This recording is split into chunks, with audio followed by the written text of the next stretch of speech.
At narito naman ang mainit na balita mula sa mundo ng politika. Senadora Amy Marcos may controversial na pahayag tungkol kay President Coting ng Norte Jr. Sa isang press conference, inamin ni Senator Amy Marcos na kritikal ang sitwasyon ng kanyang kapatid na si PBBM sa kabila ng mga pagsisikap ng kanyang administrasyon. Ayon kay Amy, may mga hamon na kinakaharap ang gobyerno lalo na sa mga isyu ng ekonomiya at seguridad na nagdudulot ng matinding pressure kay PBBM. Sinabi niyang mahalaga ang suporta ng publiko upang malampasan ang mga pagsubok na ito. Isang hindi inaasang pahayag ang lumabas mula kay Amy nang iginiit niyang may mga pagkakataon na tila hindi sapat ang tulong mula sa mga ahensya ng gobyerno. Kailangan nating muling pag-isipan ang ating mga estratehiya at pagtutulungan, aniya. Ang kanyang mga salita ay nagbigay diin sa pangangailangan ng mas malalim na pag-unawa sa mga suliraning kinakaharap ng bansa. Samantala, nag-viral naman ang isang video kung saan nahuling nananampal si PBBM ng mga lumalabag sa mga protocol ng Presidential Security Group or PSG. Sa insidente, makikita ang Pangulo na hindi nagsusuot ng tamang protective gear habang bumibisita sa isang pampublikong kaganapan. Ang insidenteng ito ay nagdulot ng pag-aalala at mga katanungan ukol sa Pangulo. Dahil dito, agad na naglabas ng pahayag ang PSG na nagsasabing sila ay laging handa na protektahan ng Pangulo, ngunit inamin nilang may mga pagkakataon na mahirap kontrolin ang sitwasyon sa mga kaganapan. Ang kaligtasan ng ating Pangulo ay pangunahing prioridad, ngunit ang mga ganitong insidente ay nagiging hamon ayon sa isang opisyal ng PSG. Mabilis na kumalat ang mga reaksyon mula sa mga netizens at mga political analysts. Maraming nagsasabi na ang ganitong mga sitwasyon ay nagpapakita ng kakulangan sa disiplina at pagsasanay ng mga kasama ni PBBM. Isang analyst ang nagsabi na dapat ay laging handa ang PSG sa anumang sitwasyon, lalo na kung ang buhay ng Pangulo ang nakataya. Patuloy na babantayan ng ating mga mamamahayag ang mga kaganapang ito sa politika. Ang mapahayag ni Senator Amy at ang sitwasyon ng seguridad ng Pangulo ay nagbigay diin sa mga hamon na kinakaharap ng administrasyon. At heto nga mga balita ang ating pagkakatutukan, at kung bago ka pa lamang sa aking channel ay huwag kakalimutang mag-like, share and subscribe para updated ka sa aming mga bagong balita dito sa Tatak Pinas.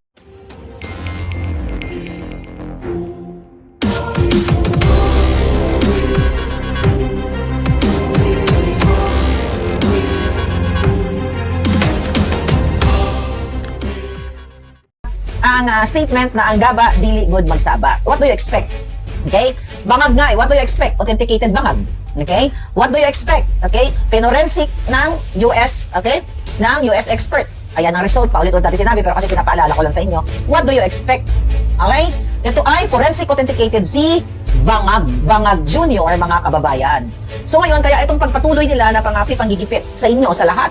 Sana patay na, sabi ni Ed. Okay? RIP. Bangag resign. Tayo mo, oh. Hindi naman sa ano? Yung flag sa luneta naka-half mast na daw. Hindi ko alam, hindi ako updated. Okay? Hindi ako updated. Sana totoo na yan. Sabi ni Tyron, really? O, tingnan natin, pakatingin nga yung neta. I-google natin. I-Twitter natin. Divine intervention po yan, sabi ni Dark Angel. Okay? Tingnan natin sa X, kung totoo yan, ha? X is clear, right? Okay, X. Okay, tingnan natin kung kasi may nag-comment. Luneta, okay. Kung totoo yan, mga palangga. Okay. Okay. Wala akong makita. We'll see. Anyway, Marcos resign. Fiesta kapag... Anyway, ganito kasi ang karma. Kaya nga, yung lahat ng pangyayari ngayon... Okay. Ano sabi? Alright, sige. Hindi ko makita yung tungkol dun sa Okay, ito ang eksena. Ito ang instruction. Meron pa. Okay, tignan natin sa information. So, yun na nga, in-relief si Bangag Jr. May instruction. Okay, ano yung instruction? Where is the instruction here? Okay. Ayun. So ngayon, nakita nga daw na may dugo sila sa patas. Hindi na naman makakalabas yan. Magtatago na naman siya. Alright? Magtatago na naman yan palangga. Ang bangag na yan. Okay. Kasi gusto nga nilang pagtakpan lahat. Nag-aaway-away na yung mga yan, baka si Bangag Jr. ay, hindi naman makakapag-isip kasi kung pareho silang bangag, talagang bangag na bangag, mga palangga. Sabi nga ni Atty. Glenn Chong kahapon, parang kulang na lang, formalin, something like that. Hindi naman tayo nag-wish ng masama sa mabuting tao. Pag mabuting tao, pag mabuting leader, mabuting presidente, talagang dapat ay ipapagdasal mo na umaba ang buhay. Pero kapag bangag, at tingnan mo, naging illegal ng pag-uukay dyan sa QGC, may pag-uusapan natin yan, di ba? So, dapat talaga, Diyos ang gumanti sa kanya, di ba? Ang Diyos talaga ang maniningil. Actually, hindi tayo bayan, dahil di naman tayo manggugurgur katulad nila, di ba? So yun nga, sabi ng ating information ay sa kasalukuyan nasa St. Luke's pa. This was like 7 hours ago. Okay? But, i-airlift si Bangag sa Batangas Mansion if may order na raw ng doktor. Alright. Teka, nasan yung Batangas? Sino hindi ko alam eh. Kanino yung bahay yung Batangas Mansion? Do you know? Tanong lang sa puting ahas. Okay? So yan ang sabi. So ano ang ibig sabihin nito? Ang gaba, dili dun magsaba. And tama nga. Well, sabi ko sa inyo, hindi nila matatapos. Hindi makakaabot ng 2028. Baka hindi amutin ng birthday yan eh. Pag-birthday na yan, magbilang kayo 13 oras. Ay, 3 araw. Diba? Kasi kahapon, I think bago sila nagbubugan, nag-release na naman siya ng statement, si Bangag Jr., na yung bagyo na dinanas nyo na naman, mga palangga, mansion ng mga Marcos, may mansion sila sa Batangas. Ay, hindi ko alam yun. Anyway, dito sa bagyong ito, sabi ko nga, talagang ang Ginoo ba, ang Diyos, ay talagang, okay. Tawag ko kasi kilala ba ni Cathy? Paano yan na-mention sa akin yan? Hindi natin. Mga present si Palangga.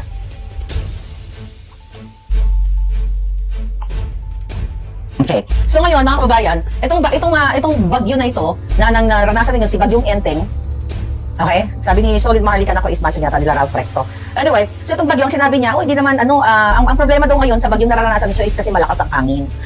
Bangag na ito mga palangga. Nung una, basura. Nung una, binangga. Pangalawa, sinasabi niya, binangga ng barko, kaya nawala yung flood control. Ngayon, ang wala namang problema kasi malakas, malakas ang hangin, ganyan. So, itong direksyon na ito, okay? Itong direksyon na ito ay talagang bangag na. Hindi pa kami nag-usap ni Cathy. Kung may information din siya siguro, dahil alam mo naman yan, may informasyon din yan. But anyway, our information is A1 at ito yung regular na mga tao na nandoon sa loob na naka-witness. Ito din yung mga taong nakakita na sinapak, binulyawan ni Lisa Tanas yung isang PSG. Kaya nagtataka ako din sa mga PSG na ito na nakikita, di ba nakikita ninyo ang ginagawa ng mga bangag na ito, nagbububugan, nagre-report pa nga kayo sa akin, di ba, nagsasakitan, pero wala kayong ginagawa. Pero recently, mga kababayan, ay mukhang umaalma na nga itong ating mga kapulisan dyan sa Davao City na kung saan patuloy din na sumusunod sa utos ni Lisa Tanas, ni Marbil, ni Torre, ni Bangag, di ba?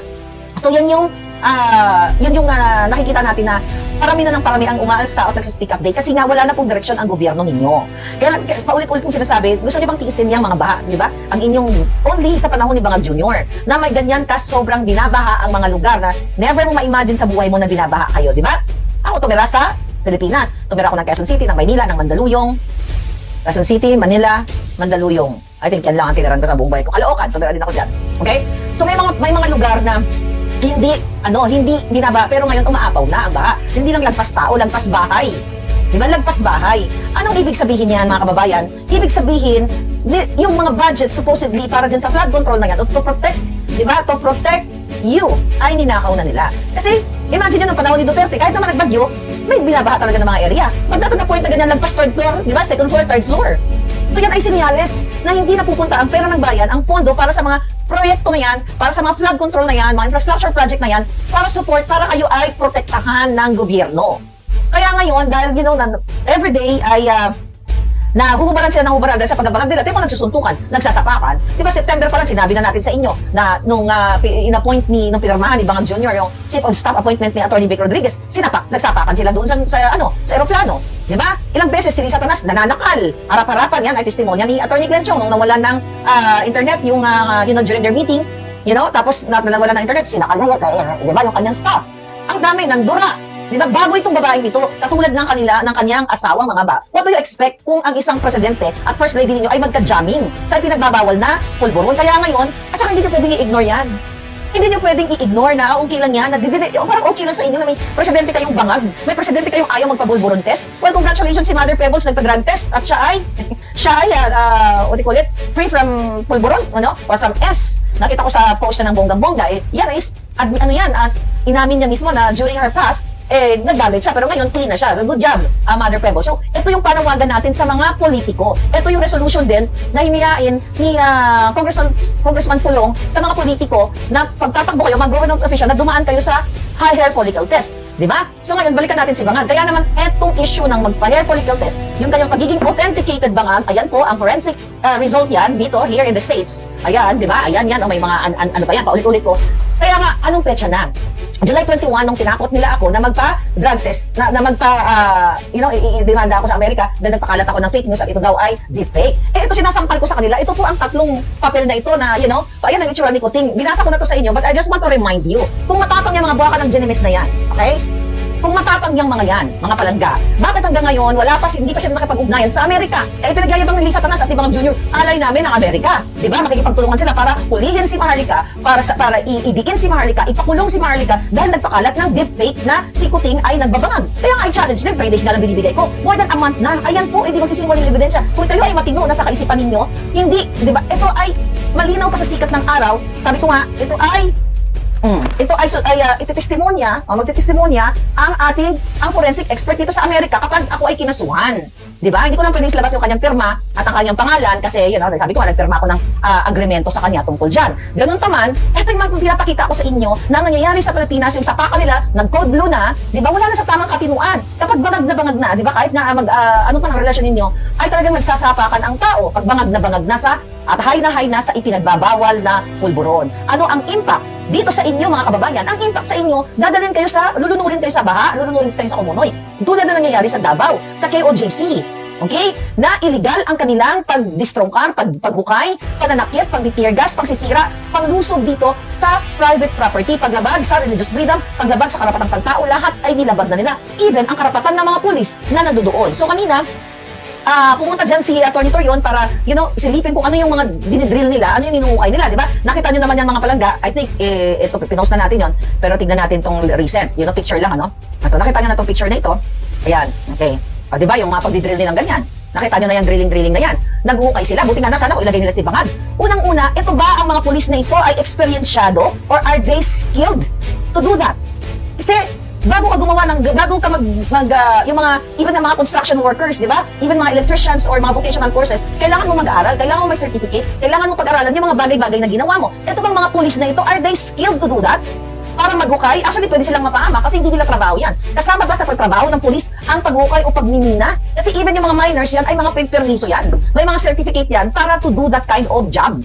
Di ba? So kaya nga ito, mga kababayan, ang epekto ng pagiging authenticated bangag ni Marcos Jr. Ito yung nagiging epekto kapag ang pinapayagan ninyo ng inyong presidente at ang kanyang asawa ay magka-jamming sa ipinagbabawal na white powdery substance at saksing buhay, eyewitness, si Cathy Binag, mga kababayan, na hanggang ngayon, di ba, may isang buwan, may 1 month na nagsalita si Cathy Binag, kung talagang totoo na nasa panig ng gobyernong ito ang katotohanan, na kami, na tayo, ng mga kritiko o na tagapagsalita dito sa social media, na tayo ay pinapabatid sa taong bayan na etong si Bangag, authenticated Bangag siya. Balikan po natin kasi lahat ito nang nangyayari sa bayan natin ngayon, ang mga baha na nararanasan ninyo, ang paggigipit, kahirapan, it all boils down dahil meron kayong bangag, authenticated niwi na presidente at kanyang asawa at yung mga katauhan niya sa kanyang mga gabinete. Ito lahat ang kadahilanan. Di ba?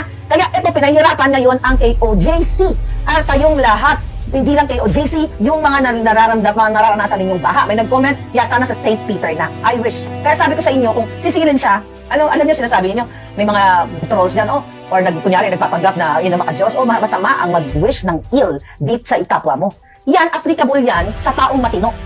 Kapag taong matino na gumagawa ng tama, talagang labag yan sa mata ng Diyos. Okay? Sa mata ng Diyos na i-wish mo na mag-gurgur yung isang tao na wala namang ginawa. Pero kung katulad ni Bangag na may ginurbor sa pamamagitan ng pagiging bangag nila, ginurbor at mga nasaktan na mga Pilipino sa KOJC compound, kung may mga estudyante na hindi nakakapasok sa kanilang pag-aaral ngayon dahil ginigibak nila yung mga paaralan. Di ba? Yan, pwede mong ilusyan. Sabi ko, kahit piga-pigaan mo pa ng kalamansi dyan, magpapaparty pa ako, magpapalitsyon pa ako. You didn't let your underclassman down. Thank you for coming over. Salamat, sir. Chairman, Mr. Point Yes. of order, Mr. Chairman. Huh? Point of order. Yes, go ahead. Yes, in fact, another former PDEA chair here, PDEA Director General, General Kakdak, may former senior officer in the PNP, kahit na may sakit siya, pumunta siya dito. Inoperahan siya sa likod, pumunta siya dito. So, thank you, sir, for coming over. Thank you. You did not let me down. Thank you, sir, for the invitation. And also, my upperclassman, the former officer of the PNP, General Pilisardo Serapio. Sir, thank you. Again, you didn't let your underclassman down.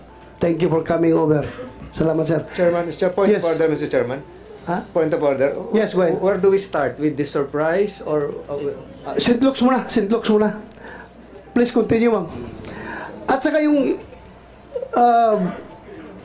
sige. Go ahead, continue. St. Luke's.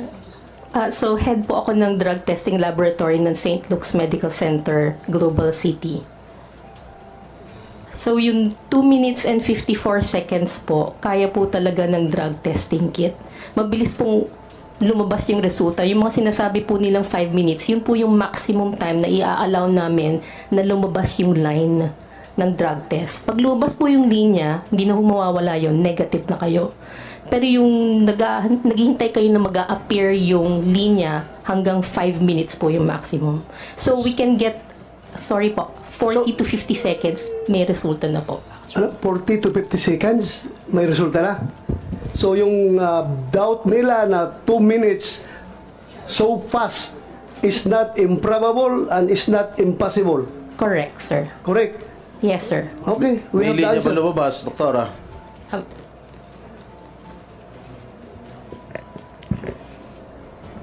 Good morning Please po. identify yourself.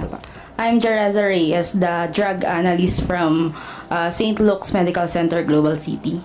So, as the analyst po, yes, may lumabas po na line. So, sa drug test kit po natin, meron dun yung control line at saka yung line for the drug analyte.